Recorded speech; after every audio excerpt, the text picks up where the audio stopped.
ఒక అడవిలో కొన్ని మేకలు మేత మేస్తున్నాయి. పక్కనే కాలువ పారుతూ ఉంది. కాలువ అటువైపు పచ్చటి గడ్డి ఒక మేకకు కనిపించింది. ఆ గడ్డిని తినాలంటే కాలువ దాటాలి. ఎలా అని ఆలోచించుకుంటూ ముందుకు వెళ్తుంది. కొద్ది దూరంలో కాలువ దాటడానికి సన్నటి కర్ర దుంగ కనిపించింది. పైనుండి మెల్లగా వెళ్ళాలి. ఎలాగైనా ఆ గడ్డిని తినాలని ఆ కర్ర దుంగపై నడుస్తుంది మేక.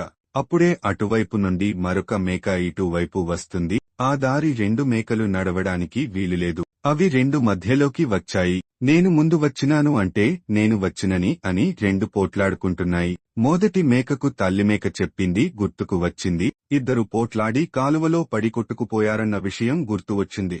వెంటనే మొదటి మేక రెండవ మేకతో ఇద్దరం పోట్లాడితే కాలువలో పడి నీటిలో కొట్టుకుపోతాం. కావున ఇద్దరం క్షేమంగా కలువ దాటాలంటే నేను మెల్లిగా కూర్చుంటాను, నీవు నాపై నుంచి దాటి వెళ్ళు అని చెప్పింది. రెండవ మేక సరేనని